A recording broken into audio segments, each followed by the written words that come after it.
I want to touch on the roles of the positions because the casuals don't understand because they say, oh, basic math, 6 innings to 7 innings versus 1 inning, right? I want to like actually talk about the roles before I get into any details of it. A starting pitcher, you have your role, you have your set date, you're going to start every single game, right? You have your pregame ritual, you have your lifting program, your throwing program, your running program. And in the very first inning, it's two different different outs you're getting. When you're getting outs, when you're starting versus ninth inning. The ninth inning is 3 different outs that are different in any other game, right? So the starting pitching, you could make a mistake. You could take time to settle in. You could have a scrappy first inning, go down 3-0, give up a 3-run shot, and your team still has a fighting chance. If you really wet the bed, you got guys behind you in the bullpen, right? Now I want to talk about the closing role. Closing role is mentally draining, and I believe it's the most difficult role in sports next to quarterback. If you want to say a quarterback is tougher, I'm totally with that. But I think closing pitcher is right there next to it. Closing pitchers don't know when they're throwing. They don't have a routine, and they're expected to be robots and be flawless. When you enter the game in the 9th inning, you make one mistake. Your team loses, and it's all on you. You get all the blame, right? Other guys, there's a reason why closers don't last very long or their primes are super short. We've seen guys like Edwin Diaz, look at him now, and versus what he was in 2018, I believe, with Seattle. We had 58 saves, 1.5 ERA, right? Other guys can't sustain that because of how mentally draining it is you're basically relied to throw every single day. We see teams collapse because when your closer goes 2 days in a row and you need that third day, you don't have a closer. That's when it lights up. We've seen teams like the Yankees. I remember in 2017, Aroldis Chapman couldn't find the strike zone. He couldn't close, so Dellin Betances had to take over. We see Dellin Betances being a top 5 talent of a relief pitcher in the MLB, right? But when he goes to the 9th inning, he's erratic. He doesn't have control. He can't close out games. It's a different mental stage being a closer than a starting pitcher. That's why I believe it's more difficult and also more important. When we look at the postseason or any great teams, we see like the Astros when Ken Giles lost it. That's when the Astros were basically exposed. Justin Verlander having historic runs, Garrett Cole, same thing. But their bullpen sometimes lights it up, and that's when they got exposed. If you can't have a guy who you can rely on to get the 3 outs, which there's not many closers in the MLB. People will say, oh, there's 30 closers in the MLB. No, there's not. There's probably about 10 to 15 that you could count on. We've seen Craig Kimbrell being, he may catch Mariano's record. No, he lost it. K-Rod, he was the strikeout machine, and then he lost it. Now we see Edwin Diaz, the same thing. Tom Kenny's a Mets fan, right? Last year, why did the Mets not make the playoffs? One reason. His name is Edwin Diaz. A 5.5 ERA as a closer and an all-time record of 9th inning home runs, 14. The Mets had 31 allowed 31 home runs in the 9th inning. If you can't close games, you can't be successful. And this is not to say that the starting pitching is not important or it's like not important at all and you could just rely on a bullpen or a closer. You need both to win a championship. And I'm a believer starting pitching, bullpen, and closer is more important than hitting. But if I had to pick the two, starting or closing, a closer is more important because they're harder to find. TK, the floor is yours. Yeah, so we're debating here what's more important, and it's an easy answer. It's starting pitching. Now, of course, closing is important, and if you have a closer, that's a great addition to your team. That's like football. That's like having a great tight end. But that doesn't equate to wins. And the way you want to look at this is really it all boils down to follow the money, Carl. We got to follow the money here. Now, who gets paid the most in baseball? Starting pitchers. Starting pitchers. We have 7. Brendan, bro, I let you talk. Have some respect. Starting pitching. The top 10 salaries in MLB are starting pitchers. And then outside of that, you have Mike Trout and Albert Pujols and Miguel Cabrera, but it's all starting pitchers. You look at Mariano Rivera, the best closer of all time. No one's going to argue that. His top salary from 2010 to about 2013, I believe, was $15 million. That's the most money he ever made. Now, Kevin Brown, a starting pitcher, was getting paid $15 million in 1999 to pitch for the Los Angeles Dodgers. You follow the money and you see the importance. They're going to pay these starting pitchers, and they're going to pay them for longer. They're going to give them long contracts because they know how important it is to their team and how important it is to being successful to have those starting pitchers on their team. So they will pay them long longer and for more money. Mariano Rivera never had longer than a 4-season contract, which was from 2001 to 2004. Every other year, he signed single-season contracts because, like Brendan said, the closer position is so volatile that you could see a guy go from an expert closer and then blow up and be terrible like Edwin Diaz. So therefore, how is that the most important position if it's the most risky? You don't want to take a unsafe bet. You rather the sure bet of a guy like Jacob deGrom, Justin Verlander, Garrett Cole. You want a guy that's going to go out there and pitch for you. Speaking of Garrett Cole, he is making $36 million a season this season for the Yankees.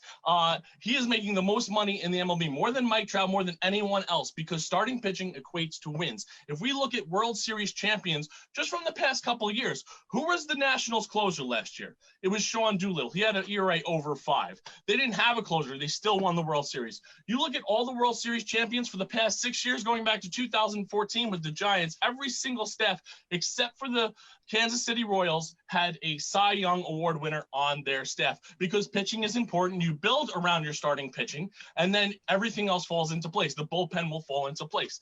That's why you can see a guy like a Dennis Eckersley, a Mariano Rivera, people like that start out as starting pitchers, or even a guy that's not even well known like that, like I just had his name. He was on the Mets a couple years ago. I'm forgetting his name. Doesn't matter. But we'll Jarius just Familia? No, not Familia. It was Rafael Montero. Rafael Montero. Okay. He was with the Mets, got cut, didn't play for a whole year. Now he's coming out of the bullpen and finding success. He's not a closer, but he's still coming out of the bullpen to find success. Because starting pitchers, if you can't cut it there, they will give you a chance in the bullpen. That's what they did with Mariano Rivera, and he found his success in the bullpen because he couldn't cut as a starting pitcher, because starting pitching is the most important place. You never see someone not cut it as a closer and then them have the manager or have the coach say, hey, let's put him in the starting pitcher's role. That's not important. Maybe you can find success there as a 5th starter. That doesn't happen. You see a guy like John Smoltz get injured and miss a whole season. He came back, and for 3 years he was a closer, and he was so damn good at it. He's a Hall of Famer. They finally said, you know what? You go back into starting pitching, and he had an excellent Hall of Fame career. Therefore, if you look at the money and you look at the way teams build around players, there's no argument that starting pitching is the most important. You cannot win without starting pitching. Starting pitching and defense wins championships. So, Falco, what are your thoughts on TK's argument about the money?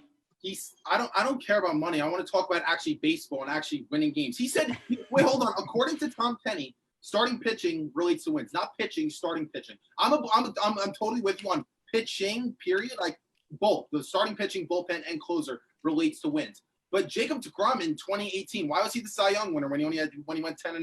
I thought starting pitching relates to winning, right? What happened? It does. He won most of the games that he didn't have a lot of losses. He still won. There was a lot of no decisions. He was giving up like 1-2 runs. His offense wasn't coming through for him. But starting pitching is still why did Jacob deGrom get paid? Whoa. Finish the sentence. Why did Jacob deGrom get paid? Because he's the best pitcher in the MLB? Yeah, because he's important. Wait, why aren't you finishing the sentence? You said the Mets couldn't hit, and who was in the 9th inning? Who couldn't close out games? That has nothing to do with it. What are you talking about? That has nothing to do with it. That has nothing to do with the importance of a position. That has nothing. What the Mets did last year has nothing to do with the importance of position. The fact is, Jacob deGrom is a great pitcher, so they gave him the big contract. He deserves it. I'm with you. He's the best pitcher in the MLB. Because he's the centerpiece of the team. Edwin Diaz is not the centerpiece of the team. If Edwin Diaz was the centerpiece of the team, he'd have a more important role. Edwin Diaz's ERA right now is under 2, and he's still not the closer because you know what? He's not good at being the closer. Okay, we'll put him in the bullpen. He's still got an ERA under 2. He's still contributing. Jacob deGrom is the center of the Mets team. He is the most important player on that field. Why is his starts not correlating to wins when a certain someone in the back of that bullpen is not closing out games? And before it was Edwin Diaz, it was Juri's Familia, who was just as bad, just as erratic.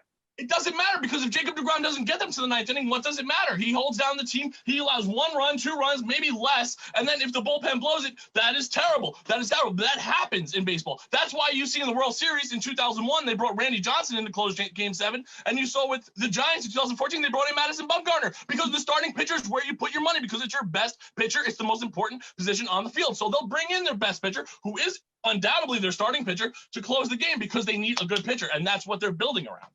It's not core. But certain if your bullpen's not closing it, it's not correlating to wins. Jacob deGrom's performances weren't correlating to wins. Yes, because of the offense and because they didn't have someone to get the last 3 outs in the 9th inning. The last 3 outs in the 9th inning are different than any other outs in baseball. The at-bats are different. The approach is different. The crowd energy is different. The bench energy is different. It's not easy to just find a guy, and it doesn't mean you could have talent, a guy who could throw 98 plus and have a sick breaking ball and be a closer. That's why Del Betances can't be a closer. As talented as he is, he mentally can't do it. And more of my argument is that it's just a more difficult role to not only find a closer, but to maintain a closer and actually get those last 3 outs of the 9th inning. Because the championship teams are finding a guy who could get the last 3 outs of a big game. That's why the Padres struggled, because Trevor Hoffman couldn't get the last big 3 outs as well. Trevor Hoffman did it 601 times in the regular season. And they never won a title.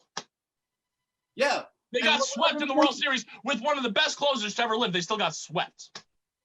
Yeah, and well, was he important? And the whole narrative in 2004 was Mariano blew it. It's all on Mariano, because in game 4, I believe, that's where the whole rally started. That he let up that thing, the stolen base from David Robertson, and that's where the chaos began, and that's why the Yankees lost. It's all on Mariano. There's so much pressure, and the amount of pressure to get those last 3 outs. And so Falco, why did Mariano never get paid? Okay, guys, real quick. I have a question from the congregation. Falco, who would you rather have in the playoffs, Chapman or deGrom? deGrom, because he's better at he's better at his role than Chapman is at his role. That's why. If you want to make the question Mariano Rivera versus Jacob deGrom, I'm taking Mariano. Why? Mariano, that's not the question I asked you, though.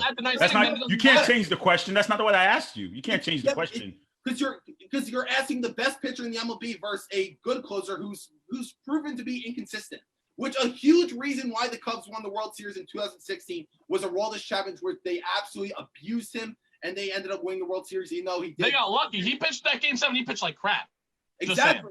And that's what actually let the Indians back in the game. They overused them. You're relied to come in the game basically every single day. And the days where your closer is not available, that's where you lose games. You see with the Yankees all the time. When Chapman wasn't available, they tried to give it to Britton or they tried to give it to Betances, and everything blows up. If you don't have a guy to get those last 3 outs in the 9th inning, you're gonna have a very difficult time winning. And that's the sole reason why the Mets didn't make the playoffs last year. The Mets had a pretty decent team. Yeah, their offense struggled, of course. Their starting pitching was loaded, but Edwin Diaz was a disaster. 31 home runs in the 9th inning last year. How are you expected to make the playoffs like that? Okay, guys, final thoughts here as we wrap up the show. TK, final thoughts with this debate about the importance. Final thoughts. It's easy, Carl. It's easy. I laid it out. It's all about the money. You can look at football. You might have a Rob Gronkowski or a Tony Gonzalez on your team. You might have a great asset like that, a tight end, which is kind of like the closer. You might have a guy that could really go out there and help you, but it doesn't matter. You're not going to win unless you have the quarterback there. Tony Gonzalez never won a title because he never played with Tom Brady. Same thing goes with baseball. You need to pay your most important players, and they do pay their most important players. 7 out of the top 10 salaries are starting pitchers because they are what you build your team around. If you have a solid starting pitcher, you will win championships. Look at everyone who has won championships in the past. They might not have had the best closer, but they definitely had starting pitching, because starting pitching, without a doubt, is more important than closing, because you cannot get to the 9th inning unless you are winning for those first 8 innings, where the starting pitcher is probably pitching 2/3 of that, or maybe even all 8 if he's going long here. Then you get to the closer position, then you can have those last 3 outs, but you don't get to get those last 3 outs unless you have someone at the beginning getting you there, like Jacob deGrom last year would get the Mets there, and then they would blow it. Still, they would never have gotten there without Jacob deGrom. If you throw out a guy there who's got 5.5 ERA, it doesn't matter who your closer is, because that guy's going to lose 16 to 17 games all by himself, and you won't be in a playoff race. Final thoughts? My main argument is that it's more difficult, which I said, but I still also think it's more important. Given that a closer, you never know when you're coming in. You're chilling all game, and all of a sudden the phone calls up, get hot. Then it's like, oh, you don't need him right now. Sit back down. Then it's get hot again. You're up and down, and then you're supposed to come in, and sometimes you're coming in the 8th inning to get a 4-out save, runners on base, expected to hold guys on, and you have to be flawless as a closer. There's no room for error. One bad pitch, not only a game could be blown, but in the postseason, your season can be over. A starting pitcher has their own routine. They could settle in. They can make mistakes. They could let up runs. They could let up home runs, and you could always get bailed out, because not only you guys have behind you, you got a lineup to help you out as well. A closer does not have anyone behind you. It's all on you. The pressure's all on you. And if you blow the game, it's all on you. You get all the blame. And if you save the game, it's basically that was your job to do. I think it's just so much more difficult, and as well, it's more important because it's not easy to find a guy you could rely on to get those last 3 outs. And ninth inning, given you got to be flawless.